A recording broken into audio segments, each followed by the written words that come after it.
It doesn't matter what your name is. You just made the list!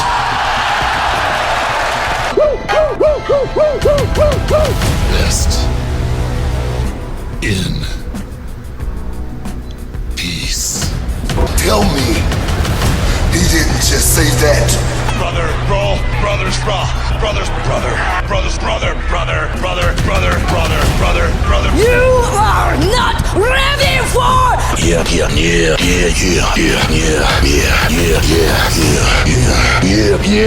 And that's the bottom line, cause Stone Cold said so. All you have to do is believe! So for the benefit of those with flash photography, Brother, brother, brother, brother, brothers, brother. And if you're not down with that, we got 2 words for ya! You're fired. Woo, woo, woo, woo, woo! Brother, brother, brother, brother, brothers, brother. If you smell. Oh yeah! Yeah! Oh yeah! Oh yeah! Oh yeah! Oh yeah! Oh yeah! ladies and gentlemen, boys and girls, there's only one word to describe you. Brother, brother, brother, brother, brother, brother, brother, brother, brother, brother.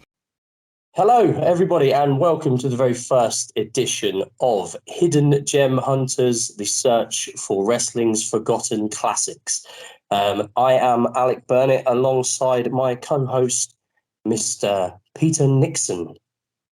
Hello, Alec. Hello, how are you? I'm all right, thank you. How are you doing? I'm very, very well, apart from slightly under the weather, but very excited to get started with this. So just to give a little bit of background into what exactly we are doing, we are looking at a different show every single week, randomly generated from a list of every pay-per-view, essentially every pay-per-view that is on the WWE network. So we have access to that. Which is around 550 events. We're going to randomly generate that every single week, and we're going to watch that show, review that show, and essentially search for some forgotten classic matches, hidden gems, stuff that's sort of been lost to time, and sort of give our thoughts on these shows and rank them as we go through as well. Yeah, that's pretty much what we're going to be doing. And we did a random generator for our first event, and we got WCW Bash at the Beach 1998. What were your first thoughts when we got that one? So I messaged you straight away. The exact words were "Rodman shits the bed." That is my memory of this event. I just want to preface why I was so interested in doing this podcast with you, if that's okay. Yeah, go for it. When because we've been wanting to do a podcast for a little while, haven't we? We had you on talking bloody nonsense a few times, and our chemistry was good. We always had fun. Yeah, exactly. And you brought this idea to me, and the reason I liked the idea is because I remember watching Halloween Havoc 1991, and I had this show on video, but back in the day, the Turner home video releases clipped out a load of the matches. Right. So I wanted to see the show back, so I watched it on the network, the full show, and there was a match between Bobby Eaton and Terry Taylor. 16 minutes, middle of the card, absolutely bloody fantastic. That to me is the epitome of a hidden gem. And I'm hoping with this podcast we can find more classics like that one. Yeah, I think we definitely will. Perhaps not with this show today, but you've got to start somewhere, right? Absolutely. I mean, essentially, this idea was something that originated with a conversation on Twitter, where someone was talking about frustration when they arrive at a show and they're told that they've got under 10 minutes to work a match, and not having enough time. And people were responding by sending them examples of fantastic under 10-minute matches. so I started to go on a little bit of a deep dive to find some really, really good ones. One of my favourites being Rey Mysterio and Kurt Angle from SummerSlam 2002. Oh, superb match. Yeah, yes, but there are loads and loads of those under 10-minute really good matches, and it proves that it's about maximising the time you have got. But that's kind of what inspired sort of diving back into old events and finding matches that are kind of forgotten about, but were really, really good. So, Bash at the Beach 1998. I couldn't remember a lot about it other than the main event's sort of reputation, which I think is a good thing. I didn't really look at the card ahead of watching it, which again meant that I didn't have any kind of preconceived notion as to how good or bad this was going to be. Yeah, I think it's good to go into some of these shows blind because you get surprised, don't you? Yeah, there'll be some shows that we have a greater memory of, than others. But I think this was a good example of a show where I couldn't really remember much about it. So yeah, this show kicked off opening match of this show with Saturn against Raven. What did you think? So I'm just looking at my notes that I took when watching the show. I liked the match, but there was a lot going on for the opening match. Yeah, agreed. Yeah, I mean, you had ref bumps, that silly table spot where Saturn put Raven on the table, stacked another table on top of Raven, and then went to the top rope, at which point Kanyon had pulled Raven out of the tables, but Saturn can't see that, so he elbow drops onto the tables, and it's just daft. The reason it was daft for me is that Kanyon pulled Raven so far away from the table that Saturn would have seen him. Definitely see them. And it wasn't like a very quick thing. It was a good few seconds where he would have seen them and then he just jumped anyway, and that really, really took me out of it. Oh, big time. Yeah, I've always been a fan of Raven. I always liked Raven. Saturn for me is always, he does some good stuff and does some cool stuff, but he's always a bit kind of robotic, and there's no real sort of emphasis on anything he does. I don't know if it's just lack of personality or what that is, but I always found him to be a bit kind of boring. The finish again maybe would have made a bit more sense knowing a bit more of the story going in, with Kanyon kind of saving Raven but then dropping him anyway. Yeah, that was weird, wasn't it? Yeah, it was a bit strange. Yeah, this match went 10 minutes and 40 seconds, which is all right, good time for an opener and one of the longest matches on this show. But yeah, I think it was okay, but as you say, it was a bit kind of busy for the opener. Out of 10, so we're going to be scoring all the matches out of 10, then working out an average for the whole show. Out of 10, 0 being as bad as it gets, and obviously 10 being phenomenal. I gave it a 5. I just thought it was a bit messy, and I didn't enjoy it that much, but it was perfectly fine. It was just kind of middle of the road for me. What about you? Yeah, I've been a bit more generous. I gave them a 7. I like Raven. I liked a lot of Saturn's work. Yeah. But yeah, there's a lot going on. Like you say, busy, with the ref bumps, the run-ins, and then that weird double turn from Kanyon. I gave it a 7. I think that's generous. But it could have been better, and could have been. I would have put it on middle of the card as opposed to the opener. Yeah, I can agree with that. Maybe if perhaps this and the second match, or even just the other way around, which obviously we'll get to in a sec. I think I think you've been quite generous. But it's no secret that you're a bit nicer than me. So Yeah, less cynical, Maybe, maybe. maybe we'll see how it pans out. Oh, we will. Okay, we had a good Eddie Guerrero promo in between, sort of set up what's to come later with a hair versus hair match. And then it was match number 2 with Kidman against Juventud Guerrera. I liked this. I thought it was all right. I liked it more than the opener. I thought they spent a little bit longer on the outside than I would have liked. And there was a real nasty kind of power bomb off the apron. It was Yeah. it looked like it hurt. Yeah, there was also a low blow in this match that was right in front of the referee, and I'm not sure why that wasn't a disqualification. Yeah, Um, I think that happened a couple of times on this show. yeah, yeah.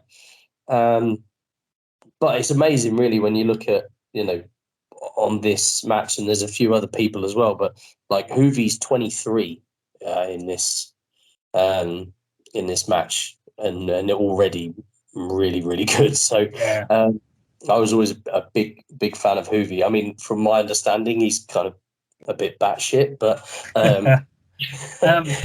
I've heard the stories of Juventud Guerrero being a bit nuts, but we had him at a WAW show in Thetford, and he couldn't have been nicer, couldn't have been more polite, respectful, really nice guy. maybe he calmed as he got a bit older. I hope so, yeah. Yeah. So with this match, what did you think overall? So it was a cold match, wasn't it? I don't think it was a rivalry going on or a storyline going into it. It was just for the sake of Yeah, having a good quality cruiserweight match it's on the kind of show. why I had a bit of an issue with there being so much sort of on the outside, because I didn't feel like the match sort of required that, with them not really having much story going in. Yeah, and exactly. And there's no stakes. There's no number one contendership or no championship on the line. Having said that, there's some spectacular moves, some really good spots, and the crowd did get into it towards the end. They wanted to see Hoovie get the win, which he did. I don't know if you have seen their match on World War III later on in the year.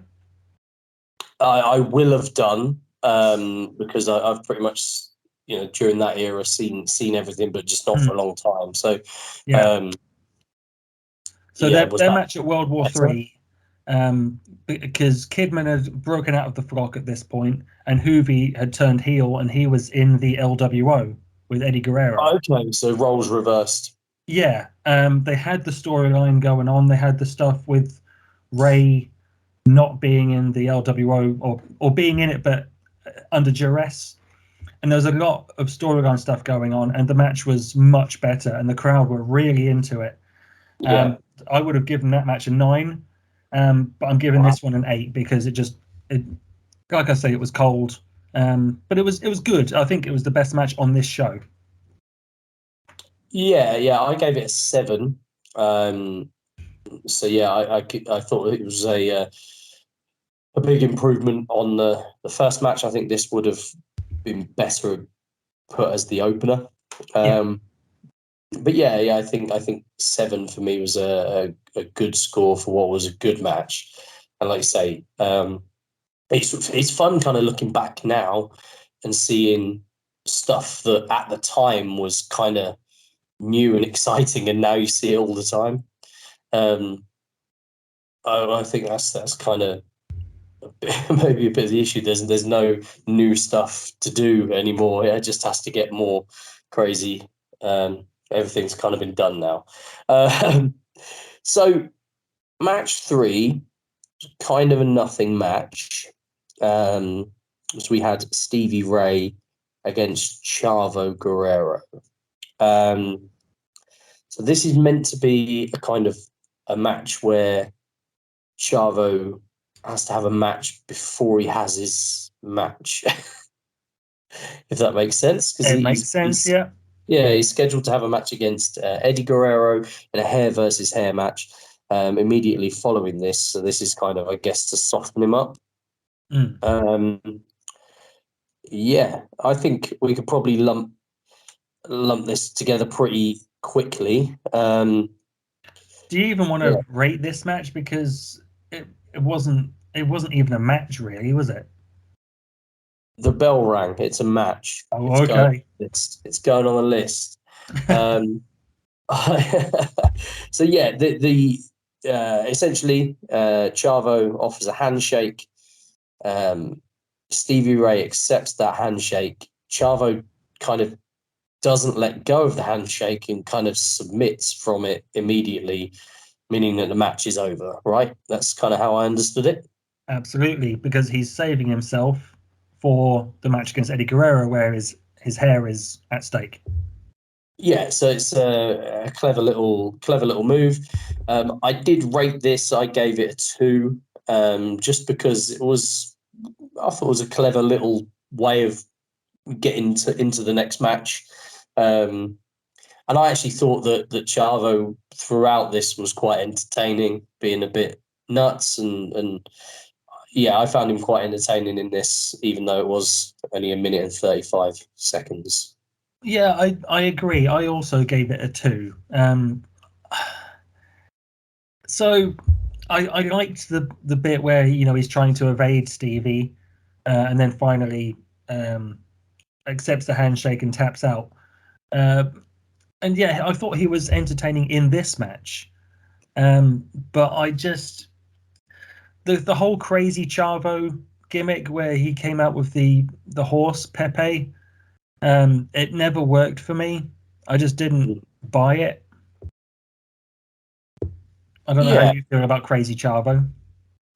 I'd kind of put it to the back of my memory, really. But I found it quite entertaining for what it was. I don't think I'd ever found Chavo to be that entertaining. And at this stage, he's so young and new. They said on commentary he'd only been wrestling for 2 years at this point. Yeah. So yeah, I thought it was entertaining for what it was. And just to backtrack slightly, match number 2, we were talking about under 10-minute matches that are good. That one went 9 minutes and 55 seconds. Oh, so that comes in under 10 minutes. So and was very good. Yeah, so we both gave that one a 2 between Stevie Ray and Chavo. And that led us straight into Chavo against Eddie in a hair versus hair match. Indeed, it did. Again, this didn't really work for me. 2 very talented wrestlers, and considering their family, they should have had the chemistry to produce a good match, especially with the storyline going on. But I just found it very dull. Yeah, for me, it was all right. Yeah. I mean, there was a couple of decent little highlights in there.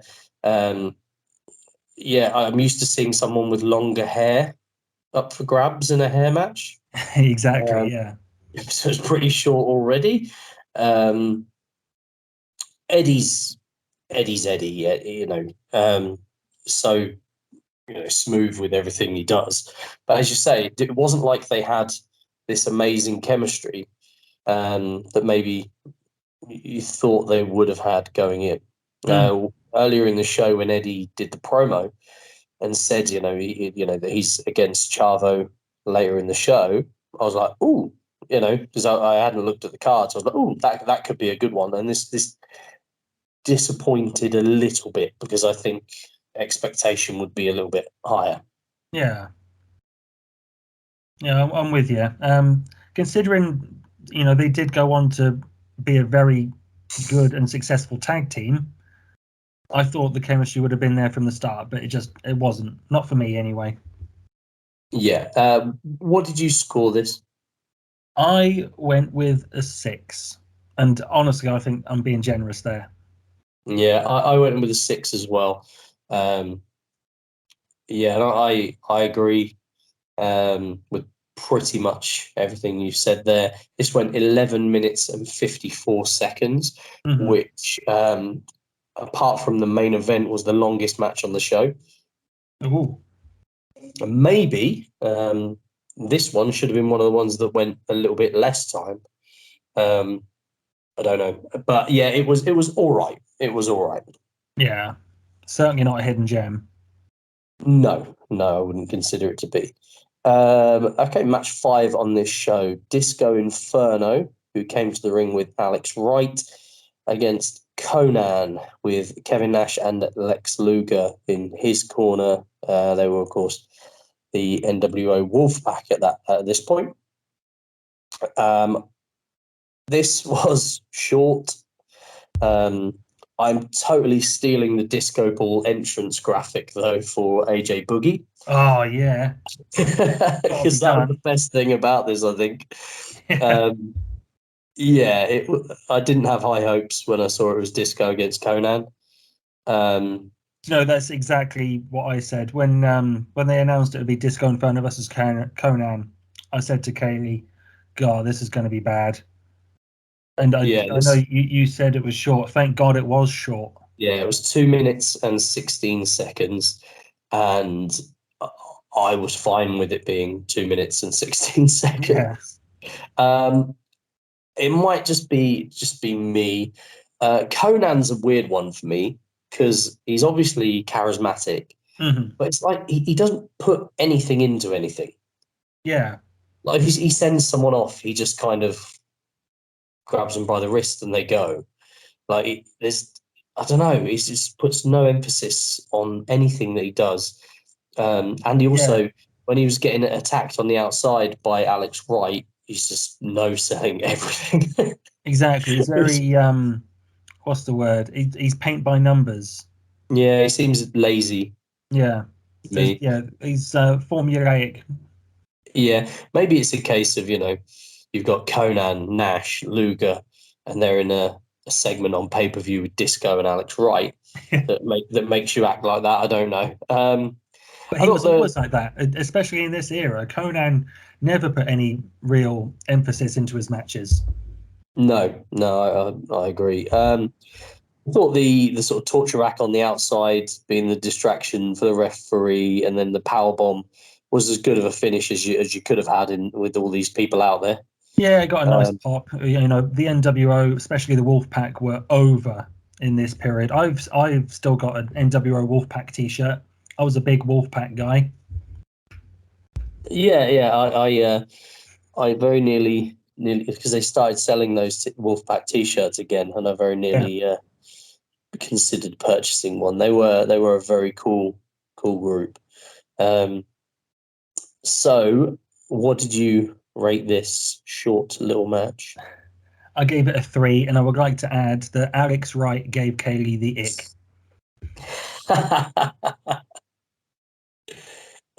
That's her words. The ick. Love it. Yeah. I love it. I gave it a 2. Like I say, it wasn't that it was the worst thing I'd ever seen. It may have gone even lower than that had it gone longer. I think having the other people there and the finish being a nice little finish with a good pop helped matters. Short, sweet, not much else to say on that one. Exactly. Match 6, The Giant against Kevin Green. What did you think? Not terrible. Considering we've got a few non-wrestlers on this show, Kevin Green put in a pretty good performance, especially against someone like the Giant, who's, he's got charisma. He can move around pretty well, but he's not the best wrestler in the world. Yeah, and I think he hadn't really put everything together yet for me. Exactly. So he did that in later years in WWE, but at this point, I think he was good when being led, but when he's the one leading, not necessarily going to turn out as well. And in this one, he would have had to lead. But as you say, not the worst match in the world, right? Exactly. Kevin Green's a football player. He should have been less sort of, I expected RoboCop out there. But, you know, he was moving around pretty good. He did some nice little moves. Yeah, it definitely wasn't the worst match on the show. That, I mean, for me, that was the main event. But it was okay. Yeah, exactly. It was okay. What did you score it? I gave it a 5. That's all right. I gave it a 4. Yeah. But I definitely could have gone to a 5. Yeah, I wasn't, and I didn't think that Kevin Green was that bad. They said on commentary this was his 4th or 5th match, I think they said. Yeah, I think they did a 6-man tag the year prior with the Wolfpack against Kevin Green, Ric Flair, and Roddy Piper. So he's been in there with some big names and some great workers. So I hope, you know, through osmosis, he's learned, you know, at least a little bit to get him through a match like that. Yeah, absolutely. I think in certain spots he sold really well. With the big sort of shoulder tackle or clothesline off the top looked good. Yeah. Yeah, I thought this wasn't a disaster that I thought it was going to be. Exactly. It could have been real bad, and it wasn't. So, No. I mean, that's a success to me. Yeah, no, I agree. Okay, so moving straight on with Chris Jericho against Rey Mysterio Jr. for the Cruiserweight Championship. Now Jericho came out to do a song and a dance. There's his story with Dean Malenko, where I believe they highlighted that Malenko couldn't touch Jericho prior to the match, and he did, so therefore he was gone. Jericho's out there to do a song and dance. Some things don't change. And then JJ Dillon, you know, basically goads him into defending the championship against a local jobber, as Jericho put it, and someone that hadn't even competed for 6 months. And this was Ray coming back from injury to challenge for the title. Just very quickly, the previous match went 6 minutes and 58 seconds, and I didn't think it particularly outstayed its welcome in that time, so that was okay. No, I think that's about right for that kind of match. Yeah. So Jericho and Ray, what did you think to this? I had high hopes when I saw Ray come out. I was like, okay, here we go.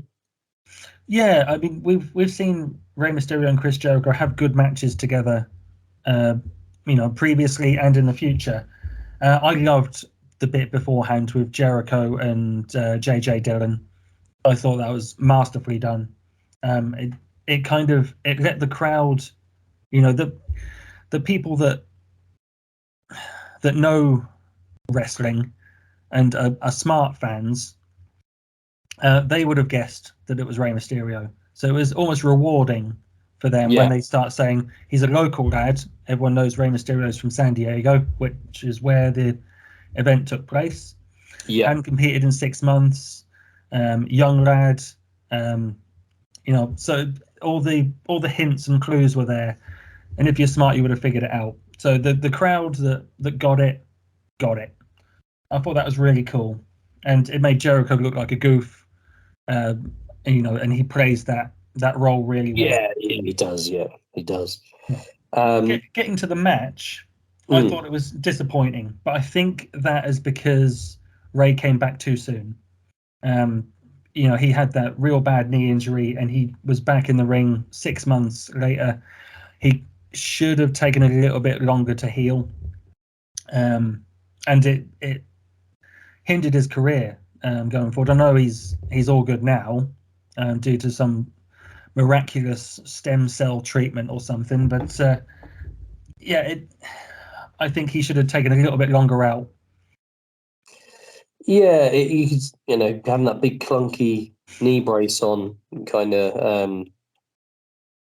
Yeah, it was mad to see him at this stage, you know, already having those, you know, the big knee problems that obviously played a massive part in his career. Obviously, Ray was good then, but he wasn't the sort of finished article. I think when he went to WWE, wrestled more matches against larger opponents is what made him, in my opinion, one of the best sellers ever. Definitely. Which at this point he wasn't, but obviously he's still so young at this point. And it was kind of cool going up the sort of entranceway and coming off the set, which is giving me loads of ideas for Beach Ball Mania Oh this yeah, year. You know that, right? absolutely. Yeah, the Rana off the top of the lifeguard stand was really cool. Can we talk about the Bash at the Beach set? Yes, yeah, let's do that. Because I loved these old WCW sets, like a Spring Stampede where they had the wagons, Halloween Havoc with the tombstones and that. I loved all that. And Yeah, see, one of the first notes that I'd written on the previous page when I was writing just some general notes for the first episode, and then I've completely breezed past them into the first match, says here, love the entrance setup, miss the themed stages and the themed entrance ways for shows. absolutely, it sets the shows apart. And Yeah. because modern wrestling, and this goes for every single wrestling company that's on television, all the sets are the same, so you can't tell week by week what show you're watching. Yeah.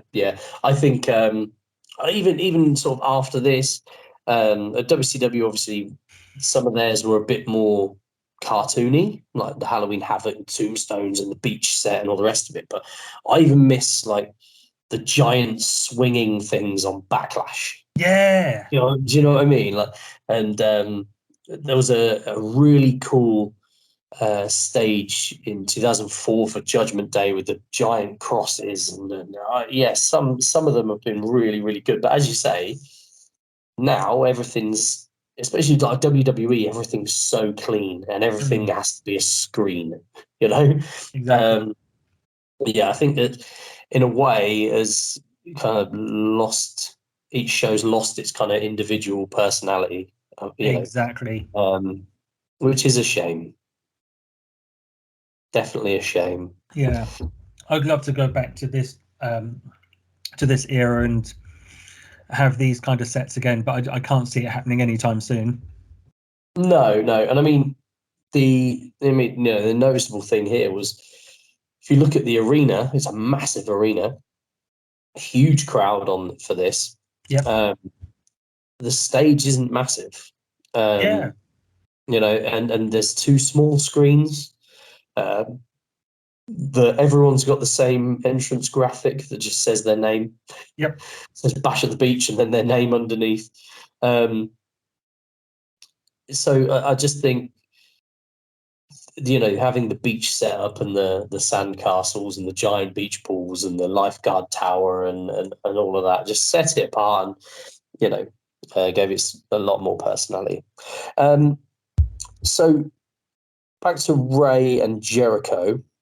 It wasn't long. This was 6 minutes on the nose, which you would think that this would have been longer. And you would also think, if you saw it on paper beforehand, you would also say Jericho against Rey Mysterio, this could be a hidden gem, but it wasn't. Mm. Yeah, it was unfortunate. Like I said, I think Ray came back too soon. I scored this match a 6. Yeah, I did as well. Because they're both very good. As you say, it never really hit those heights where you would consider this to be anything more than that, I don't think. Yeah, exactly. Next up was, we briefly discussed when we did the selection for this, the random selection, that this was one of the matches I could, off the top of my head, kind of remember maybe being on this show. So this was Bret Hart and Booker T for the TV title. My first instinct was like Bret Hart competing for the TV title. Like, yeah, less than a year on from Montreal and all of that, and now he's fighting for the TV title, which is kind of crazy to me. No, Brett's always good though, right? I wanted to ask you, are you a Brett guy or a Sean guy? So I saw this the other day. Now, I'm a Brett guy if I had to choose, Okay. but but I don't see why you can't be both. Like you don't have like I think they're both incredible and particularly Shawn Michaels in his second run. Um, Oh yeah, his second run was better than his first by far. yeah, absolutely. Um, but yeah, I'd say I'm more of a Brett guy than a Shawn guy. Yeah, I mean, we knew going into this podcast that there would be some things that you and I would agree on and some things that we wouldn't agree on. Yeah, This is one of the things that we agree on. I think Brett is one of the best ever, and I only really started appreciating Bret Hart when I became a wrestler because he is the wrestler's wrestler. Everything he does is with purpose. Everything looks crisp, solid. Everything connects. I have a much better understanding and appreciation of Bret Hart having been a professional wrestler. yeah, and there's no holes in what he does. Exactly. He doesn't go, too far outside of his, what he does and what works. Everything looks good. Everything is with sort of conviction. Every punch looks good. He for me is, as you say, one of the best. Um, what do you think of Booker T, especially around this time? I liked Booker's work in this time. I loved the matches he had with Benoit and Finlay for the TV title. And I preferred Booker outside of Harlem Heat. I thought he was a better singles wrestler than a tag wrestler. And I think, honestly, his best work was in WCW. I never really appreciated Booker in the WWF. Yeah. I mean, I always found him to be a little bit kind of herky jerky. Does that Yeah. make any sense? Oh, 100%. Yeah, a little bit, which I think maybe didn't mesh that well with Brett here. Because Brett is so smooth. But so I didn't think this was amazing. Mm-hmm. It was, I think it could have been. This went 8 minutes and 28 seconds, which in my opinion is ridiculous for these two on pay-per-view.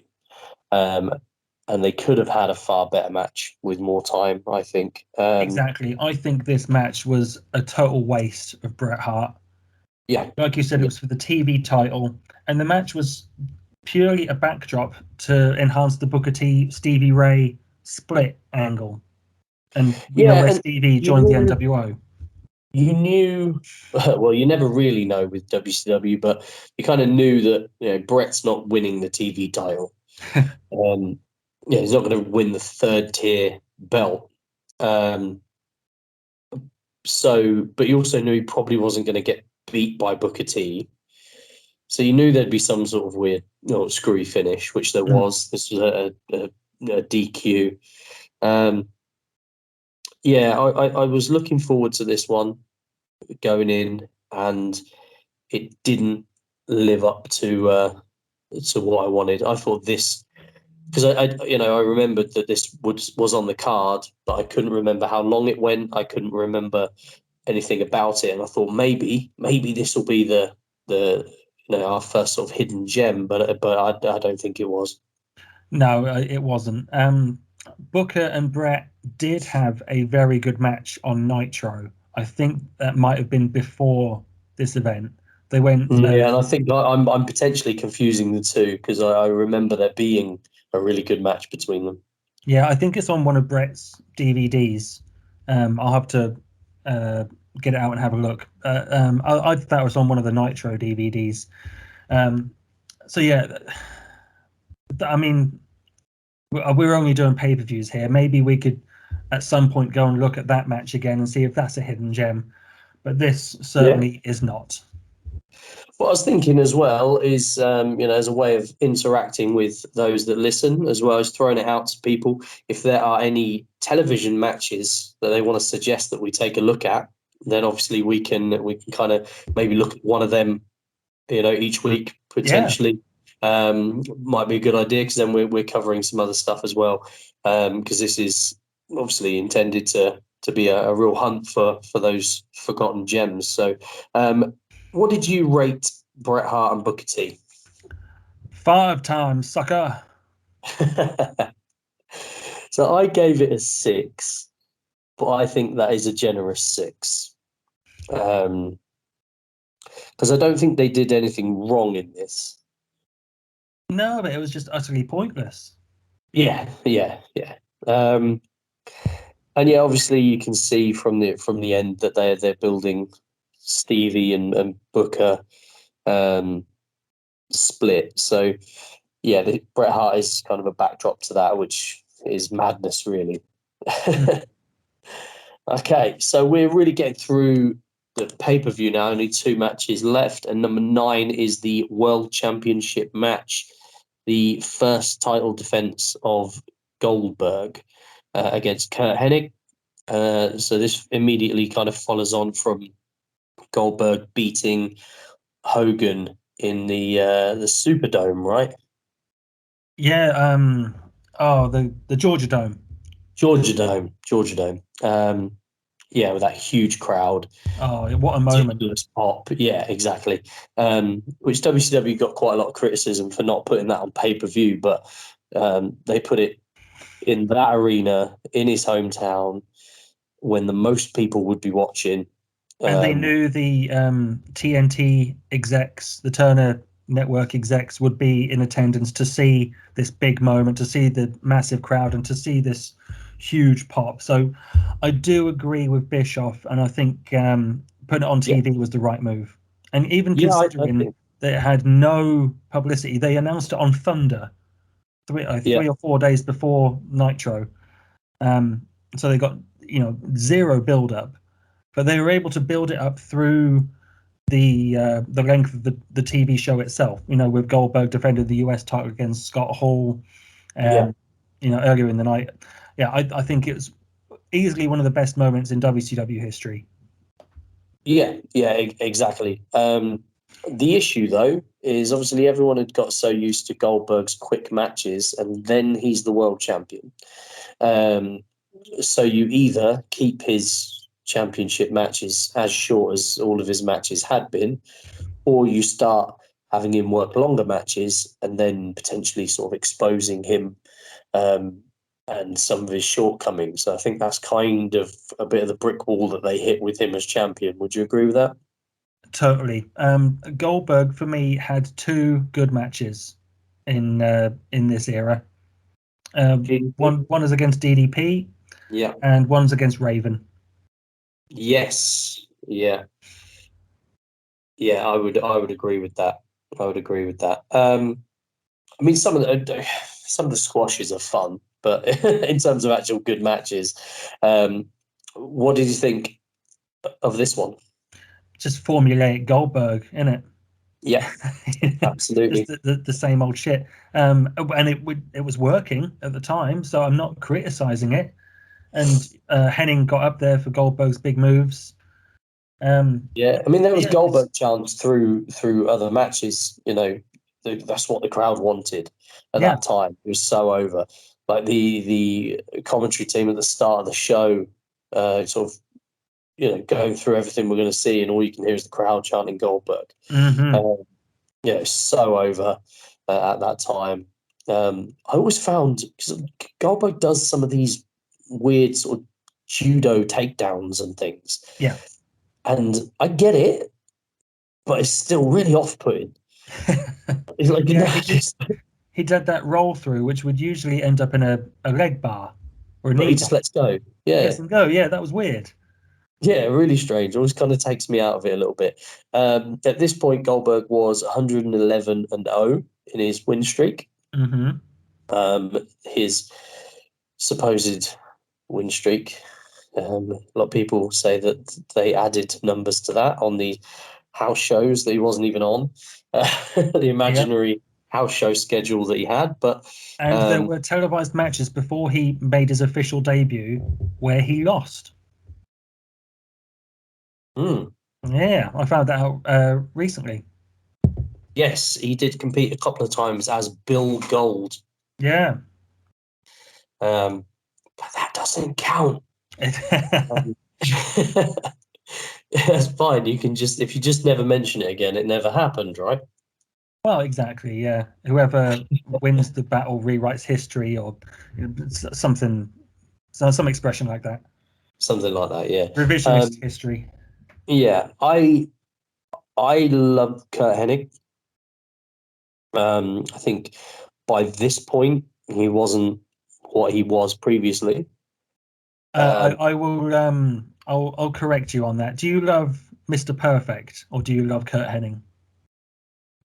Now, this is interesting because yes, I love Mr. Perfect, but I also have rewatched and very much enjoy Kurt Hennig pre Mr. Perfect as well. Oh, okay. When he AWA. was AWA champion. He had some fantastic matches. He had a great match with Nick Bockwinkel. It was one of Bockwinkel's last really great matches. Yeah, and I thought, you know, obviously I didn't see it at the time because, you know, I might be old, but I'm not that old. But yeah, so I enjoyed that, and I enjoyed him in spots during this run. There were Okay. odd matches, odd bits, but generally speaking, you know, Mr. Perfect was the man, right? Yeah, exactly. When Hennig came over to WCW, I think it was late '96, early '97. Yeah, He was never the same performer. yeah, and he had had injuries. Yeah. You know, I remember him returning as Mr. Perfect in the 2002 Rumble. Mm-hmm. Was it 2002? It was. It was, yeah, yeah. And I lost my shit. I was so happy. It's like my brain just instantly forgot the mediocre previous 6 years. Yeah. You know, and instantly it was like I thought I was going to get, you know, early 90s Mr. Perfect. You know, I would have loved around that era. You know, in my head I was like, oh man, Mr. Perfect and Kurt Angle, wow, that'd be incredible. Which I'm sure even at that point it would have been good, but Yeah. yeah, you do kind of have your fan brain instantly tells you, you know, this is going to be the best thing ever before your realistic brain kicks in. What did you rate this one out of 10? I gave it a 4, just because it's classic Goldberg. It's what people wanted to see at the time, and it didn't disappoint on that front. But yeah, it was what it was. I gave it a 4. Yeah, I gave it a 4 as well. It was entertaining. It was 3 minutes and 50 seconds. Didn't need to be any more than that. Fans got to see what they come to expect from Goldberg. So yeah, I don't have any issue with it. But you can't really score it any higher than that, I don't think. I don't think so, no. Okay, so it's time to talk about the main event. Just before we talk about the main event, let's talk about Michael Buffer. Yes. Do you think he really added anything to the show? Because you know he was getting paid a lot of money for that spot. Probably not. Not really, no. It's a kind of fond memory. Yeah. Because, I mean, he was literally brought in and would only really do the main events or the title match as well in this case. So it's not like he was even there ring announcing the whole show. Exactly. And he was doing nitros as well. He was doing literally, you know, every nitro, every pay-per-view, bar a few in this era. And yeah, I get it. I get it. They got him in to add to the presentation to make it feel more grand. But for the money he was getting, could have just let David Pinter do the ring intros and have it a more grand presentation. I don't know. Yeah, no, I agree with you. Like I said, I guess it's kind of maybe sort of rose tinted glasses and being young at that time and kind of fondly remembering it. But when you look back on it, it's money, a lot of money. As WWE said in later years, when they want to bring him in for special occasions, and always said that they wouldn't match his price tag. I think he only did 1 or 2 appearances. Yeah, I remember he did the 2008 Royal Rumble in Madison Square Garden. Yeah, I honestly don't remember him doing any more. Well, I think he did one other, but I can't remember. I can't remember. Yeah, I'll have to have a look. But I seem to remember him doing one of the title matches at some point. Okay. I may be misremembering, but I will try and hunt that down and see if I can figure out which one it was. So this main event, Dennis Rodman and Hollywood Hulk Hogan against Diamond Dallas Page and Karl Malone. So obviously this match is solely about publicity. Yeah. But I mean, fucking hell. Yeah, go on, get us started. What did you think? Can I tell you who I thought the best worker in this match was? Go on. Karl Malone. He did good, didn't he? He was great. Like he got it more, yeah. Even like one of the things that I really liked was just seeing him. DDP's in the ring and he's working the apron, and he's marching up and down and he's getting the crowd going and he's trying to. And I just think little things like that, while Dennis Rodman questions his life choices on the other corner. You know what I mean? Jesus, yeah. Like, yeah. Malone did good. From what I understand, Rodman was hungover. Amazing. And if you're listening to this and you haven't seen this match, I guess it's a hidden gem for the wrong reasons. It's not really what we're looking for. Sorry? It's not really what we're looking for. But I do think everyone has to see it at least once, right? Like I always say, there's only one thing better than good wrestling, and that's bad wrestling. Yeah, mediocre wrestling, take it or leave it. Yeah, but bad wrestling is really bad. Best. Oh, isn't it? And we've seen plenty. We have indeed. Yeah, Rodman shit the bed. Can that be the caption for the episode, please? Yes. Yes, absolutely. Episode 1, Rodman shits the bed. Yeah. I didn't even ask you. Are we swearing on this thing? Mildly. Okay. No F's and Jeffs. I'm not going to be shouting the C word and things like that. But I think the odd slip can be forgiven. Excellent. I thought the first few minutes of this. Now, keep in mind this went over 23 minutes. Oof.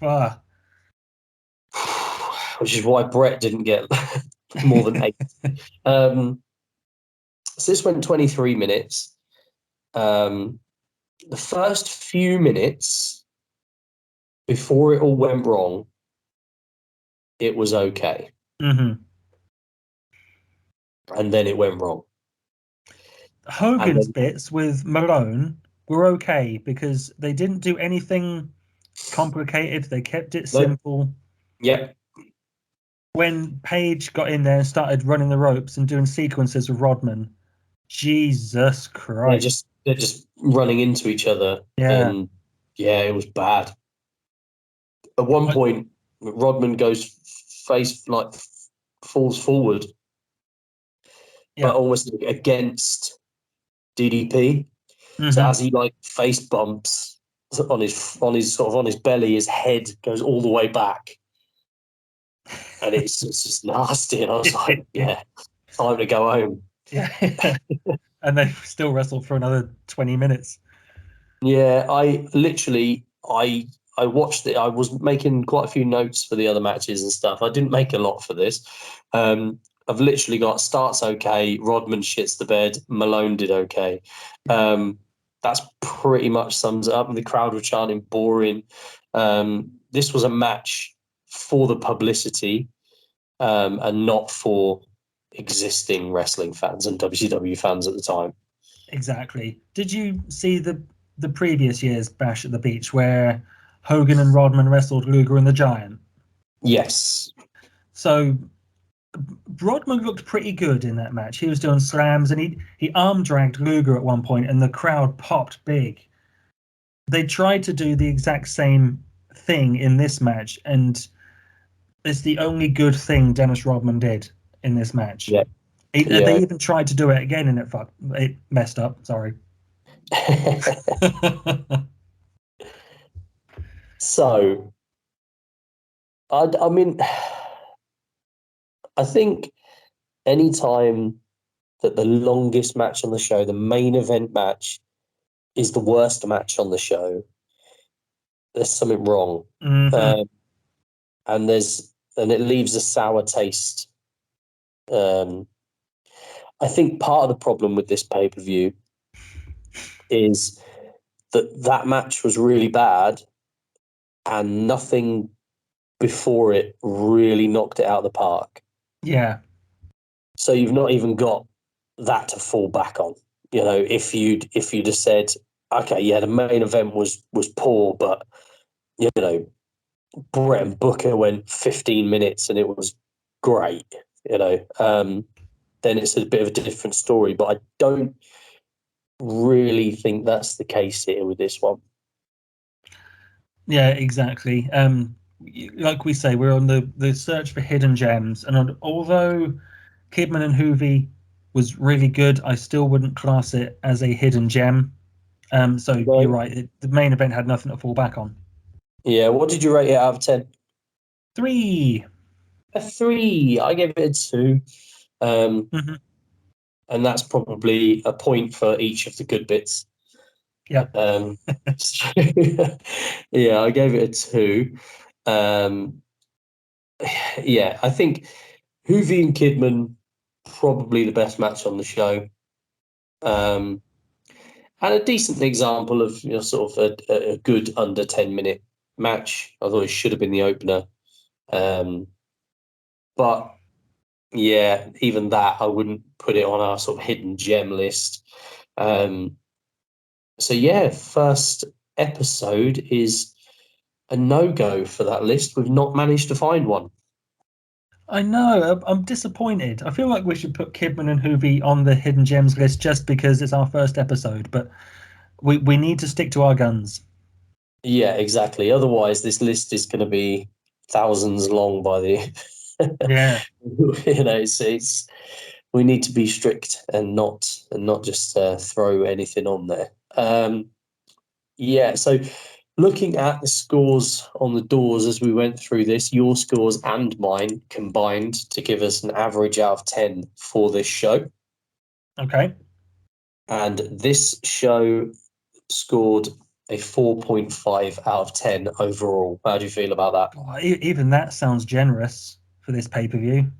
Yeah, I'd agree. I mean, I don't feel like it started too bad.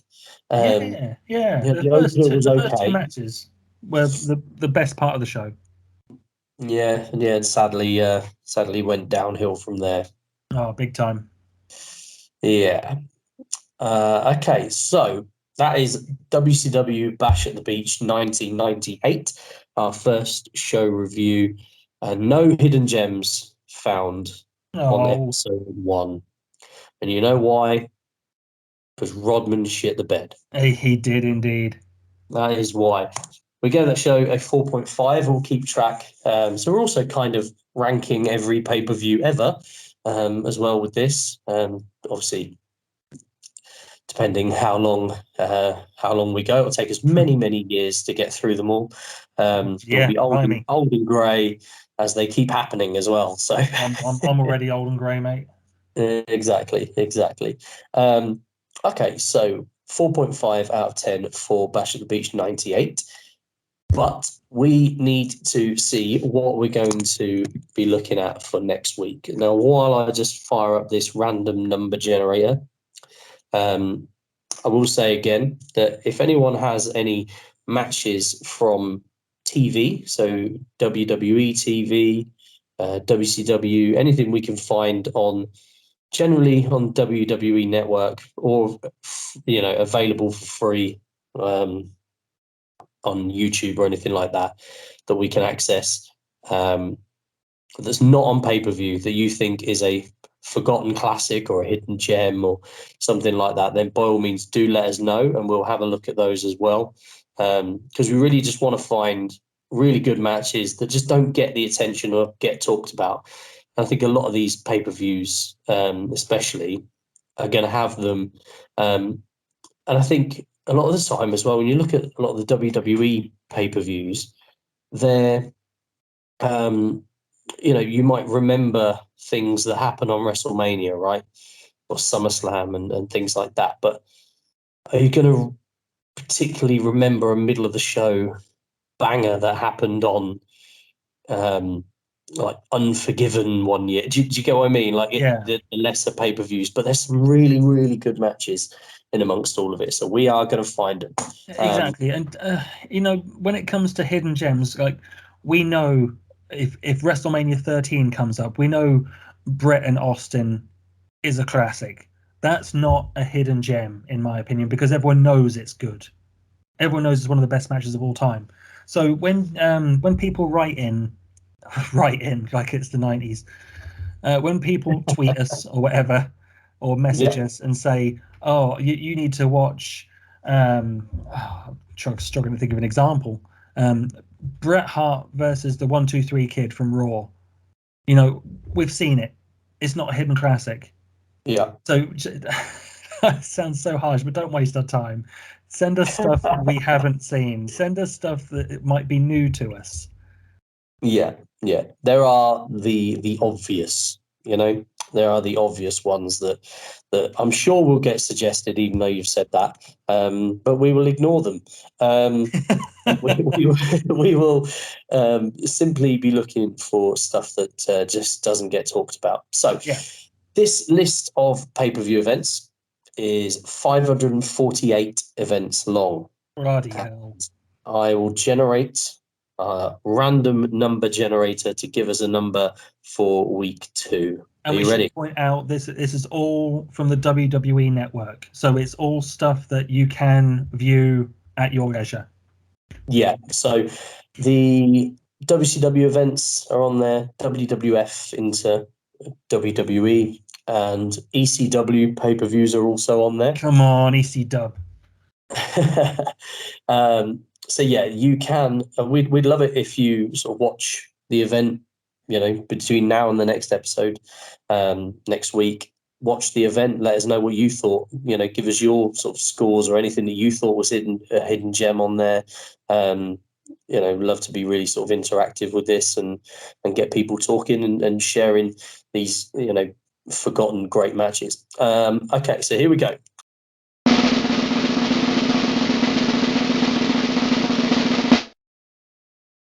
Week 2, we have number 47. Oh, blimey.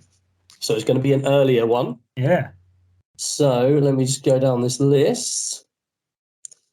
Okay, we are back with WCW. Oh, okay. And you mentioned sort of early 90s and that Terry Taylor match, finding that one. This is WCW.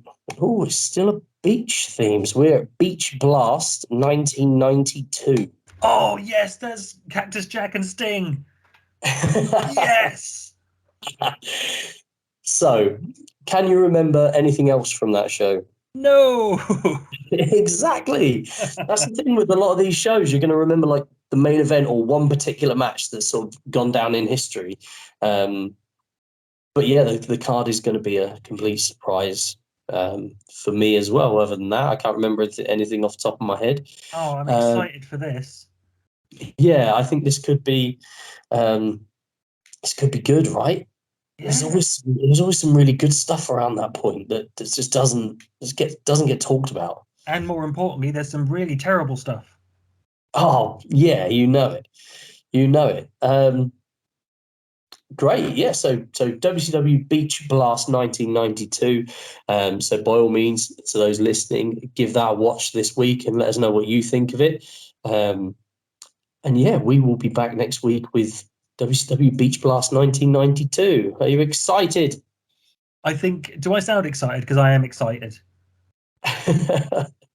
You don't sound particularly excited, but you did initially with remembering that one match. I am legit excited to go and watch Beach Blast 92 and then talk to you about it next week. Brilliant. Okay, great. So we'll crack on with that. We will obviously post these results and rankings and everything, and keep everyone up to date through all of our social media on Twitter, Instagram, Facebook as well. And we will see you, or we won't see you, but you'll hear us next week. Thank you for listening. Would you like to sign off, Mr. Nixon? Nah. Okay, bye everybody. Bye.